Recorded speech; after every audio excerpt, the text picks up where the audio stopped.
এই সমস্যা আমার আমার রাসূল পাক পরিষ্কার বলেছেন যে মানুষ বলে আমার মাল, আমার সম্পদ, আমার টাকা, আমার বাড়ি, আমার গাড়ি, তার ততটুকুই যে কাপড়টা সে পরিধান করে জীর্ণ করে দিচ্ছে, যে খানাটা সে খাইয়ে নিঃশ্বাস করে দিচ্ছে, আর যে সম্পদ সে অর্জন করছিল দুনিয়া থাকাকালীন সেটা আল্লাহ রাস্তায় তার জীবনটা সে ব্যয় করে দিচ্ছে, ওই ততটুকুনি মালিক।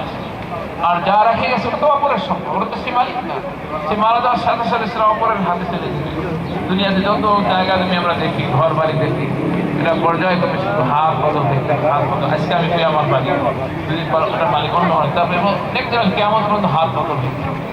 কাজে এই দুনিয়া অর্জন করতে গিয়ে আমরা যেন আখিরাতের আসল সম্পদ যেটার ফি নারি জাহান্নাম খালিদিনা ফিহা জান্নাতুন তাজরি মিন তাহতিহাল আনহারু খালিদিনা, এখানে খালিদিনা কোনটার সাথে খালিদিনা ফিহা, আল্লাহ তাআলা যদি আমাদের জন্য জান্নাত নসিব করেন, আল্লাহ তাআলা আমাদের জান্নাতের জন্যই বানাইছেন।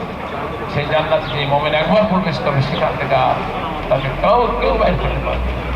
আবার কোনো কাফিরের জন্য জাহান্নামের ফয়সালা হয়ে যায়, সেখানে তাদের চিরস্থায়ী থাকবে।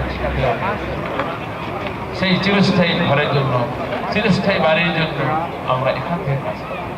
দুনিয়ার মোহে যেন আমরা মরিচিকার পিছনে যেন আমরা না দৌড়াই, কাজে আমাদের আসল এখান থেকে কাজ করি। কাজে এটা আমরা কম বেশি সবাই জানি।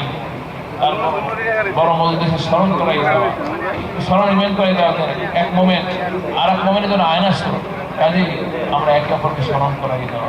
আমি যেভাবে আমার নিজের ভালো চাই, হাদিস শরীফে আসছে কোনো মোমেন্টে কামেল হইতে পারবে না ততক্ষণ পর্যন্ত যে নিজের জন্য যারা পছন্দ করবে, এরা অপর ভাই